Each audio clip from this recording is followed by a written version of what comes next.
Ford unions, nowadays people talk this way. They think of the economy as sort of given, the U.S. economy. Given a strong American economy, we propose it like that. But if you feel a little yourself skeptical about unions or maybe unwilling to take a strong economy for granted, your first impulse tends to be to keep quiet anyhow. You may not be sure you have all the facts to make a coherent expression of doubt. Maybe you don't remember the record of union contracts in the United States, or if you are an international guest, welcome. You may not have ever studied U.S. unions. But union contracts and idealism that comes with them do have a history in America. A lot of that history took place right here in Michigan. And there's a record of results that would behoove us to remember and maybe to remind others about. So tonight I thought I would report to you on that record through a cautionary tale that I learned in researching my book, Great Society, of one person who also lived right here in Michigan. This man, who was a hero in my house growing up in the Midwest, fashioned union contracts.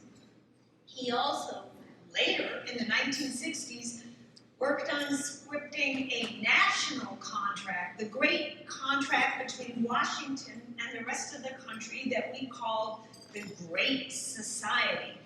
So I'll report on the results that those contracts brought for men, for U.S. presidents, for our society. It's a good story, it's a dramatic story, it can be a sad story, it has a tragic moment, but it's also a story not without lessons, and it has something better. It has a little bit of hope in it too.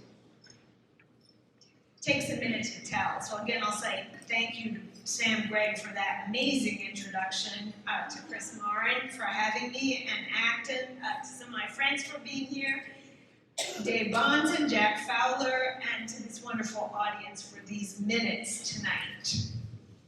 The name of the man who is our subject was Walter Reuther. It's a German name. It was spelled Reuther, but we Americans, we said Reuther. Long ago, more than a century, well, just about a century ago, as a 20-year-old tool maker, young Reuther seemed like the best kind of young man. That is, the kind on the hunt for opportunity. And so in 1927, he's 20, Reuther leaves where he lives, Wheeling, West Virginia, and goes to the place with the best opportunity, not only in America, but in the world. And that place was called Michigan. In Michigan, the auto industry was going from nothing to 300,000 employed in what seemed like minutes. To be able to say you worked at a Detroit automaker in those days was like being able to say you work at Google today.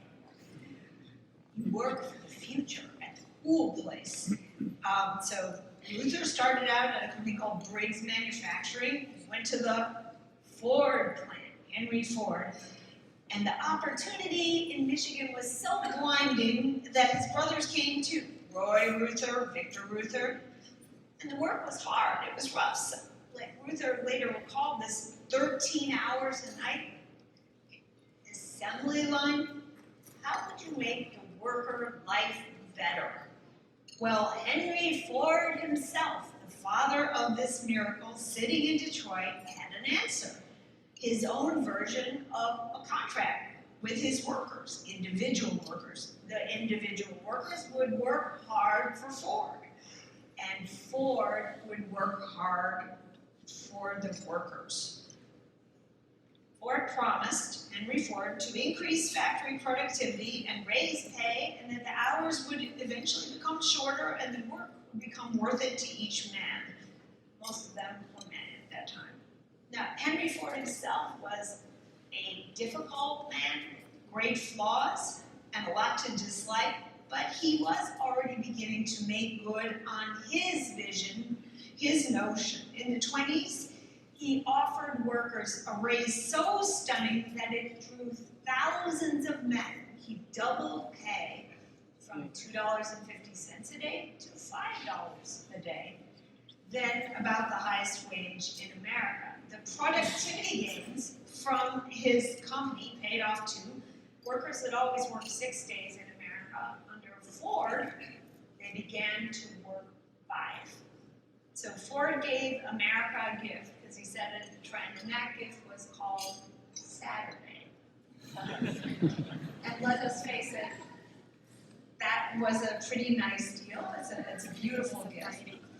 And it pleased many employers and many employees. But Ford's contract, his offer, his vision, that very American contract, was not the contract that Walter Reuther or his brothers envisioned.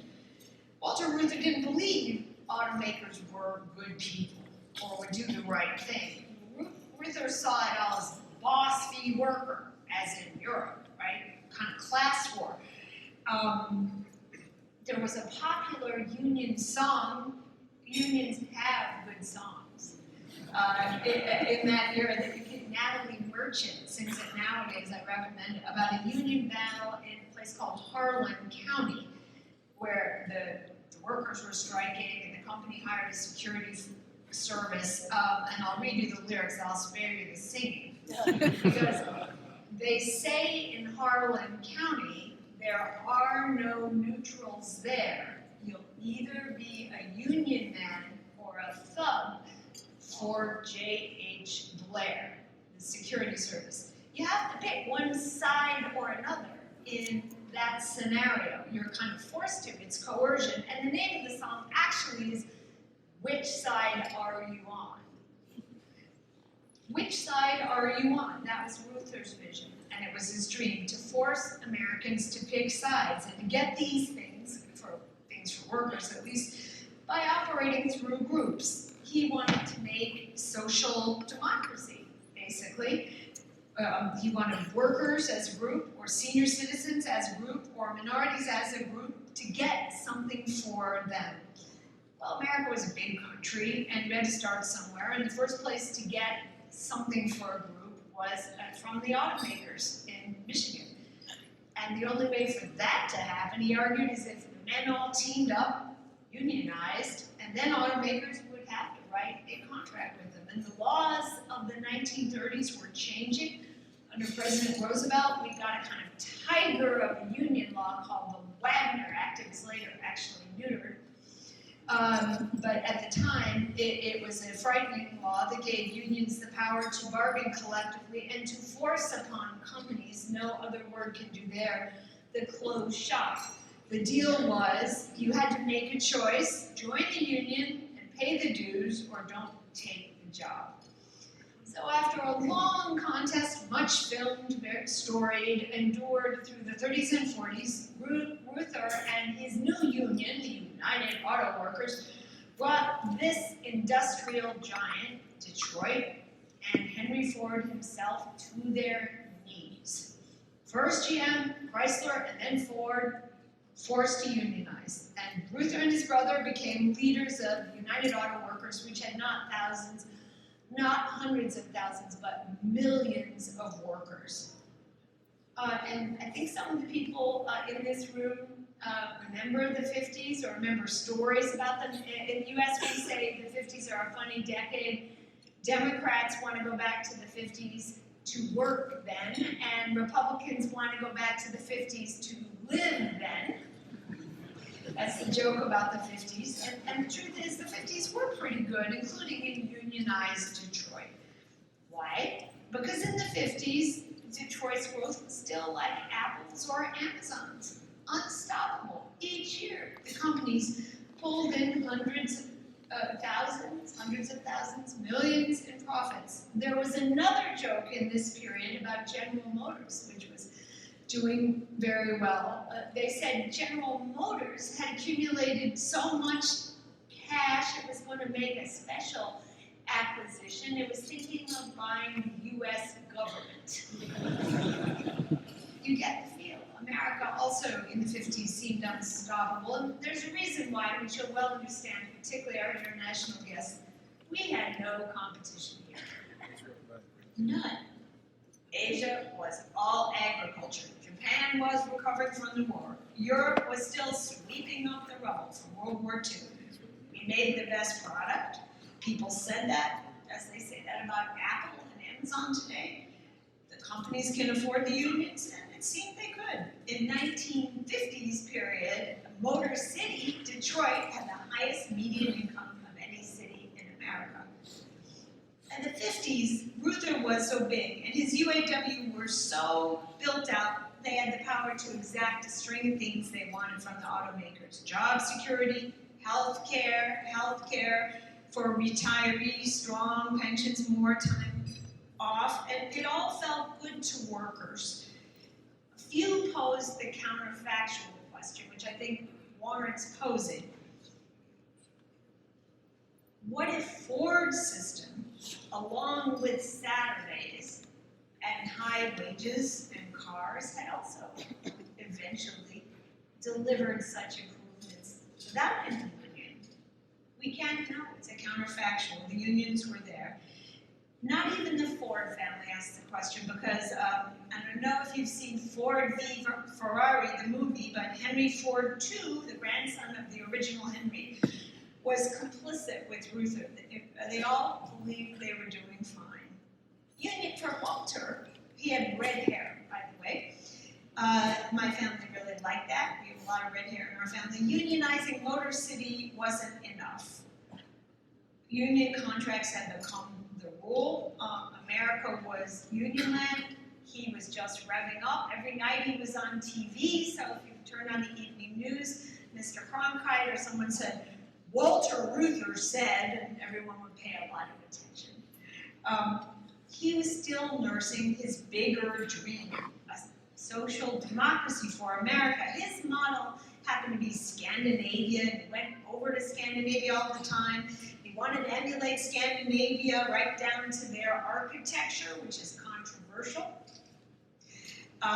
And while he waited for his chance to change America, he puttered, and somewhere in his years, he began construction of his own little mini utopia to symbolize his dream of social democracy, a worker retreat, 1,000 acres in northern Michigan, a place called Black Lake, which is about 3.5 hours from here. And he hired his favorite modern architect, Oscar Stonerov, and he put on his European Tyrolean hat, and he watched the workers lay the stones and dreamed, and he gazed at the lake, which is a beautiful lake, and had sturgeon. So you can imagine Reuther's excitement and his imagination. What a vision. Americans, workers who ice fish and dine like kings on their own caviar. Of course, there were some who sensed damage in such ambitious dreaming. Even right here in Grand Rapids, there was a man running for senator named Charles Potter who called this Reuther and his union a super general with red hair. Federal lawmakers wondered whether having all America sung tied up by unions was a good idea, and they actually weakened that Wagner Act a little bit and created a kind of loophole for states where states could opt out of stringent unification. Those states that opted out were called right-to-work states, and they could operate, in those states, companies could operate with or without unions. Okay. But Reuther was just gaining strength. And in the 60s, his chance came in what seemed a stroke of incredible good fortune. This 1960 Democratic candidate for president, John F. Kennedy, actually liked Walter Reuther. Part of the affinity was that the Kennedys, like the Reuthers, were a clan, right? Brothers. John allied with his brothers and made one brother, Robert Kennedy, Attorney General. Reuther had his brothers. One was the political planner and one did international, right? Brothers like brothers, clans like clans. So the Kennedy clan and the Reuther clan got together. Reuther knew that that little right-to-work escape hatch could be trouble, and he convinced the Democratic Party to write right into its platform that the Democrats promised to get rid of any loophole like right to work if they were elected and sent to Washington. That was in the 1960 platform of the Democratic Party, abolish right to work. And the Reuthers gave to the Kennedys. They used union dues and the time of hundreds of thousands of workers to help Democrats campaign. And millions of workers followed Reuther's lead and voted for Kennedy. You may know Kennedy's victory in 1960 was rather close. It was very clear to JFK that the unions had made the difference, and he even joked about it when he came to Michigan to thank them. And this was heartening to Reuther, but it was also heartening that Kennedy affirmed support not only for unions, but also for his big dream of social democracy. Kennedy said, "I'm glad that you, the UAW, have not confined yourself to getting the best deal at the bargaining table in companies. You have worked to strengthen the entire United States, employment, education, and so on. Now begins a golden time for Walter Reuther, a time when he advises president after president and works with them, and no other word will do here either, as partner, from time to time." How very close the relationship was between the UAW and the White House, I only discovered when I was researching the Great Society book. The civil rights battle, for example. Martin Luther King and many other protesters went in the Birmingham jail. You've heard of that, right? Birmingham jail. Somebody had to bail them out. Who did Robert Kennedy, the Attorney General, call? Walter Reuther. I kid you not. Reuther sent a man down with tens of thousands of dollars hidden in his clothes to bail out Martin Luther King. In this period, America was rich, and when we studied in school, Sam was speaking of that in America, we think of it as a sort of idealistic period when youth stood up and started a movement that was sui generis, spontaneously, because they saw what was wrong with adults. And one of the most famous parts of the early youth movement, one of the most famous events, took place right here in Michigan as well, at a place called Port Huron. A bunch of students went to Port Huron and stayed in some cabins and wrote something called the Port Huron Statement, a kind of manifesto for a new generation. And even if you couldn't understand what it said, it was all full of Hegel and so on. It was darn inspiring. Anyway, that's how we were taught in school. One of the figures who helped to write this statement was named Tom Hayden, and he became a famous protester, later went to North Vietnam, and an inspiration to many students and rebels in the 60s. And he later recalled this Port Huron experience and his writing of this statement that came out of nowhere. It was like God sending us a message, he said, when they were taking down the Port Huron Statement. When I looked into it, what I found that maybe God was involved, but certainly Walter Reuther. Because this Port Huron camp, which was called For Freedom, it's a Roosevelt phrase, was not a random venue. Imagine a set of dumpy, kind of cute cabins right on the water. It was a set of cabins that managed by a union, the Congress of Industrial Organizations, the parent of Reuther's union. Okay? The only way the students had come there was because the mother of one of the students had arranged permission for them to use the union camp. Who was this lady? Her name was Millie Jeffrey, and she was Walter Reuther's right-hand lady. She did a lot of outreach for him with women, with younger groups, and helped him with the international. In addition, the UAW financially supported these rebels here and later. Tom Hayden actually later said that anytime he or another member of their movement needed support, they just went to that lady at the UAW. Okay, you know all this backstory, and it doesn't invalidate some of the inspiration or even some of the causes the young people love. Civil rights were important in America. African Americans needed better laws to help them get their basic rights. Okay, but studying the spending and the machinations does cast a different light on the beginnings of the U.S. protest movement. There's a difference between a spontaneous movement and a financed and orchestrated one. This was not quite Woodstock. It was in the next president, though, who was Lyndon Johnson, that Reuther would see his goal of American social democracy be attempted. After President Kennedy's assassination in '63, through the first dark nights of mourning, Johnson got on the phone, and one of the first people he telephoned was that vote getter, Walter Reuther, right? Need your help, Walter. You can hear these tapes if you go on YouTube.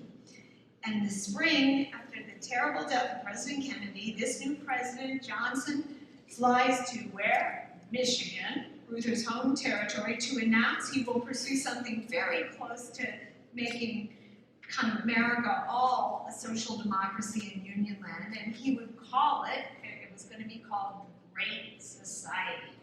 So you imagine the fanfare. This Great Society speech took place at Ann Arbor, at commencement at the University of Michigan, Tom Hayden School, and the president is there, and I think Reuther is there. I say I think because I don't see pictures. I read about it. It's hard to write history accurately. And what does Johnson commit to? Well, Washington is going to help groups, not just workers. Johnson divided his Great Society speech into 3 C's, like the letter C. He said cities, classrooms, and countryside. Well, C's, the city, the first C, he promised to make cities better and happier. Cities like Detroit would get support under a new program called, eventually it was called Model Cities, from a blueprint by Walter Reuther. Johnson and Congress would also reduce crime in cities. There'd be a new effort to control and prevent crime. Johnson looked at the classroom, the second C, and said, well, look, American students don't do quite well enough. You may know Lyndon Johnson started as a school teacher. America would undertake a national campaign to get students better scores and skills. Johnson also promised to beautify the country, the countryside, the third C, and to help African Americans find more opportunity and to help the poor out of poverty. You can imagine Reuther's pride on that day. Johnson was executing his plan, and with all the energy Reuther wished. And from '63 on, nobody could say anything about this because Reuther had Johnson, and Johnson had strong support in Congress. Johnson was very energetic, like Reuther. They call him Master of the Senate, and one of his aides said that he pushed laws through Congress the way other men eat chocolate chip cookies. So you can imagine. Law after law of the Great Society, and there was the ambition. He didn't call the project the Good Society, he called it the Great Society. It was the largest government undertaking in many, many years, the greatest progressive push ever, in fact, and the targets were ambitious. Johnson didn't say, I will alleviate poverty somewhat. He said, I will cure poverty, C-U-R-E, cure. At first, at least to Johnson and Reuther, it seemed as though this campaign could succeed, and we would become a social democracy like Scandinavia. Johnson spent billions, city, classroom. He changed his civil rights plan, and while in the early part he had emphasized opportunity, he pretty soon shifted to equality of result, which is much more expensive when it came to civil rights in a speech at Howard U. in 1965. Then other benefits came. We got a program called Medicare, a health program for seniors, very like what the unions had got decades before. We got Medicaid, health program for the poor people. We got public television and radio through something called the Public Broadcasting Act of 1967. And this federally funded radio and TV, that was a new thing for this country. And neither of these exactly conveyed Henry Ford's vision of America, did they? They were more likely to replay songs about unions. That is, from the beginning, public TV and radio in the U.S. were intelligent, and decidedly progressive in their bent. Luther wrapped himself so completely in his dreams of the Great Society that he didn't even see the warning signs that began to emerge.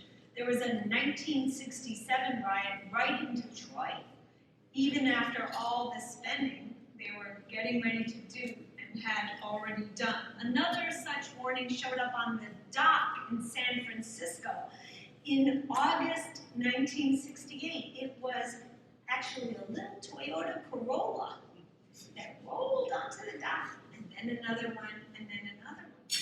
It was a car that was better and cheaper than the kind they were making in Detroit, but Walter Reuther didn't notice. The UAW didn't notice, and actually Ford didn't notice, because they were at, Ms. Reuther was at the Democratic National Convention in Chicago trying to get a good candidate for his vision.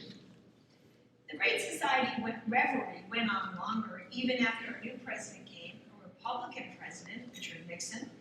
And Nixon piled on extra welfare benefits, expanded food stamps, which also cost billions, and the promises began to eat up the federal budget. And now I get to the sad and also the hopeful part of our story. I'll start with the sad. One rainy night in 1970, Walter Reuther and his wife, May, climbed into a chartered Learjet to fly up to Black Lake and inspect their little worker utopia. It was a conference center. The center was very close to being finished. There was even a conference already planned, and they were excited. And they brought the architect with them in the little plane, and their plane lifted off from Detroit at 8:44 p.m. after dark and flew into mist, rain, and fog. In their attempt to land, the pilots took the plane too low, too early, and the little jet clipped the treetops and caught fire, crashing in an inferno. The passengers were gone in minutes. The death of Reuther in a crash on his way to his utopia was a tragedy. The dreamer had died. The tragedy's only comfort is that Reuther didn't live to see his dreams die too. For die, those dreams did. His contract with workers proved fatal for his own towns, Detroit and Flint. All the concessions Reuther wrested from the Fords and the other automakers meant higher prices for cars indeed. Toyota did succeed. The motto became, and think of what this meant to workers in Detroit, open an auto factory anywhere but Michigan. Anywhere but a union place. And the foreign cars that Reuther and the Ford family had laughed at exploited the opening. Over time, this catastrophe, this being priced out of the market, wrecked not only Michigan, or large parts of it, but also the Midwest, so that when I was growing up, it came overnight to be called the Rust Belt. And we became the kind of place that Michael Moore, the left-wing filmmaker, makes movies about. But to put the result in the terms of President Biden's question, no, everyone was not better off after the Midwest reunionized. Reuther's vision, our national vision, also did damage far beyond the Rust Belt. The Great Society caused near fatal trouble for America. What happened? Well, the reading scores did not get better after we spent those billions. The math scores, by the way, either. If you go to look at the SAT, one of our standardized tests, you'll see they bumped down every year from the 60s to 1983, and that meant our students couldn't get the jobs they deserved or should have got. The cities did not become more habitable. Rather than cure poverty, we perpetuated it. Rather than free people through our patronizing, we enshackled them. And the very premise of it all, that we could afford this, did not prove true. If in the 1950s Americans had everything, in In the 70s, they found they could not pay for many things, even the ability to keep their homes. And our healthcare programs, Medicare and Medicaid, we haven't even felt that burden, but it's there. Our younger generations, people in this room, will carry the burdens of those overly costly programs. If our budget in the United States were in order, we would not have the kind of inflation we have today. So the Great Society was not merely not great, it was not even good, and Americans came to recognize that. In 1955, Walter Reuther's heyday, 35% of American workers belonged to unions. By the 70s, that was 25%. Now it's about 10%. Unions have become an exotic. But now I want to move to the happy part. In their haste, Presidents Kennedy and Johnson and Reuther, I guess, were so busy with their social agenda, they forgot to close the right to work loophole. They never got to it in legislation. As a result, many states became right to work states, and America had a kind of natural experiment. Right to work states, not right to work states. Who grows faster? Who employs more? In my book, I have some charts about this, but what you'll see is that non-union or less union states grew tremendously at far greater rates than union states. And though Silicon Valley was born, the group started in a union state, California, much of Silicon Valley growth happened elsewhere. And Michigan itself took the brave step for the state of Walter Reuther of becoming a right-to-work state more recently. And some of the people in this room are partly responsible for that. Political leaders from both parties also acted on the evidence in other ways. One of them was Ronald Reagan, who had seen what unions did when he worked at General Electric. And he shifted the country away from the Great Society in his presidency, but so also did Bill Clinton, both parties, who declared, President Bill Clinton, 1990, said the era of big government is over. He also said that it was time for an end to welfare as we know it. And these steps by politicians of both parties helped us to restore the prosperity we've enjoyed since. The country found its way back to great by moving away from the Great Society. I'll close and just say there's several takeaways here. The first is that nothing is new. It is just forgotten. The reason unionization sounds like a cool idea to Apple is that nobody remembers anymore what unions did in America. It's just that far away. So it's our own responsibility to report the record to others, to tell this story or another story about Reuther and Johnson and Detroit and the Great Society. Don't let your own good manners inhibit you, is my advice. The second takeaway is that the same holds for the kind of broad government programs now being proposed. The proposals sound romantic, and their promoters may operate with the best of intentions, but intentions are not results. Hope is not a policy, and the more intense the idealism, the more violent the work to make the change, the less likely a favorable result. My final takeaway has to do with that song, Which Side Are You On? The union song. And I know all of us, and particularly the people who live overseas, have been in a situation where they're forced to take a side when they don't want to. Which side are you on? Particularly as relates to class. What I learned from researching this book is that class warfare and group rights do damage. Better to stand up for the anonymous individual rather than to let politicians write licenses for what fast becomes political thuggery. Individualism, rather than group rights, is the original American tradition, insufficiently honored these days. And when we recognize that, whether we're here or somewhere else, we may begin to build a society that has a chance not being merely good, but also even perhaps great. Thank you very much. The union's now quite a political force. You know, I had that in the speech, but it was way too long, so I stripped it out. And that's one thing about Kennedy. One afternoon, probably his daughter Caroline was there with her pony or The something. new ambassador to Australia, by the way. Caroline. Yeah. With her pony or something, someone brought in a document for President Kennedy to sign. And that document said, let's have federal public sector unions, which were not a tradition in the United States until this moment. It was called Executive Order 10988. And I believe that Daniel Patrick Moynihan, or someone else who was there, tells the story that President Kennedy wasn't sure he should sign this. Public sector unions in the federal government, well, maybe not, but he did. He had other things on his mind that afternoon.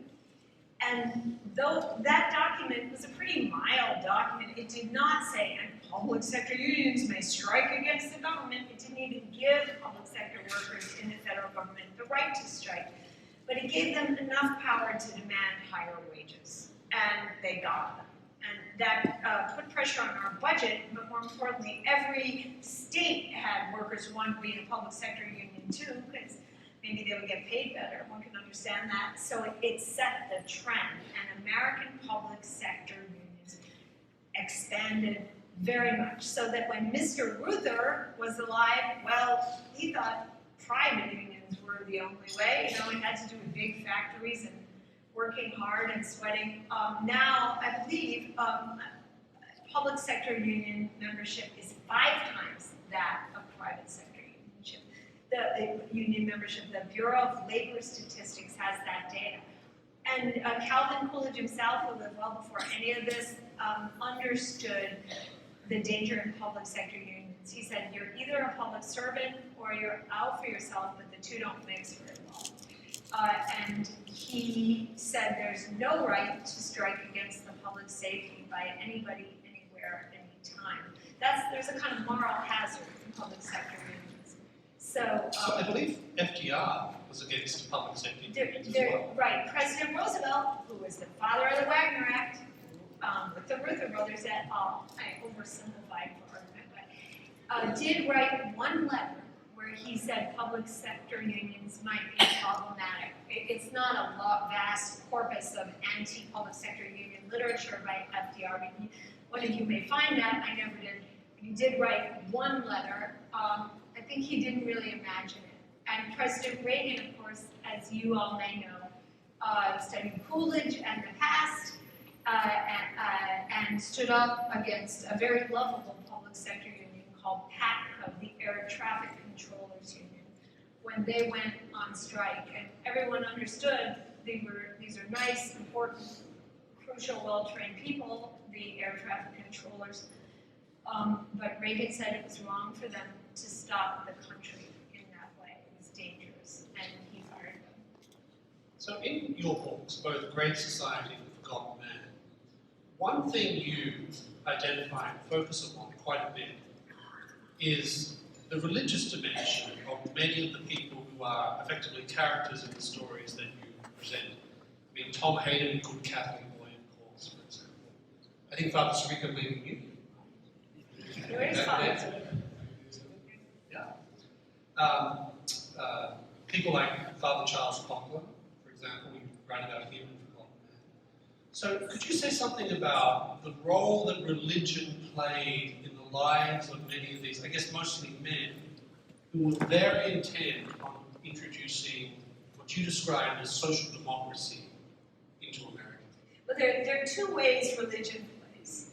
One is, supposing you're having a debate with a libertarian, and the libertarian says, everything must be free all through life, right? You might agree that there ought to be less government, but what is less government from Washington for?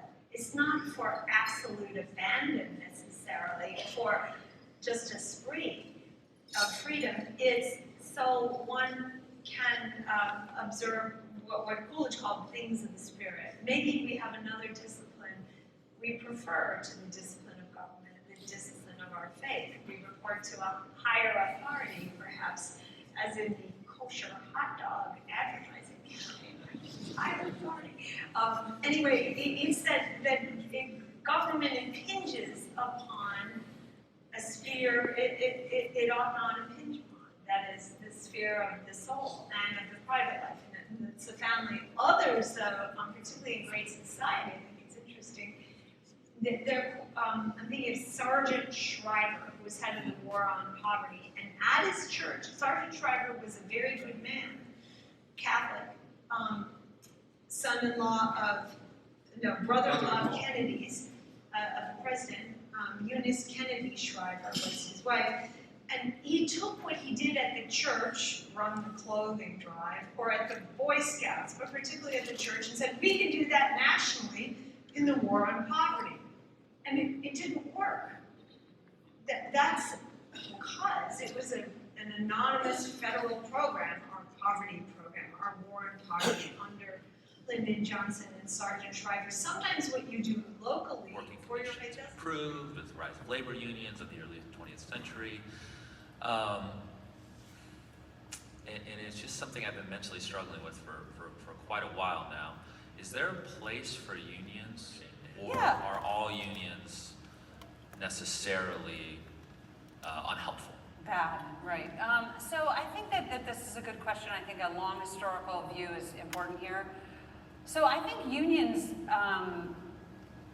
per se can have some usefulness depending on the industry concentration. So that's kind of how we look at it as economists, right? Is it a monopoly? Is it the only place in town? I mean, it's certainly 100 years ago, this was much more of a concern than it is today. And that's because of economic growth and globalization. There's just a lot more places where in your town you can become employed, and so that means your employer has to compete for you. So my kind of principled answer is a union in any given situation increasing incentives for worker productivity and or protecting the workers from some known exploitation? That's how I would first address that. My second part answer to your question, I think, is unions in the United States have become so politicized. This is not just unique to the United States, but it is an element of United States politics. I think that's where it gets really kind of dicey. Because then you have political stakes in unions or not unions, and that changes the incentives. And we don't want unions to be able to use the state to secure privileges for them at the expense of other people, because that's win-lose. We want to engage in trade and other types of policies, labor policies that are win-win. So I'm skeptical, especially in the modern economy, but I wouldn't say they're never useful. Again, I would use what I said first as my litmus test. Is there known exploitation? What is the industry concentration? Let's start there. And then let's say, how politicized is this? And are they using the state to secure things that protect them against? So a lot of times we see this, for example, in trade agreements. Unions don't always like more open free trade with other countries because it puts them into competition with workers who make far less than they do. And so that work can then be potentially outsourced. He does things like represents janitors, security guards. Yeah. So on his end, he thinks, I'm representing the working class. This is a uniquely Christian, thing to do, opportunity. And I think, in the church setting, again, I'm not a pastor or a theologian, but I think what we need to do is really talk about the value of work. Really talk about the value of productivity. It's that sacred secular divide that gets people really, I think, feeling alienated in their own church.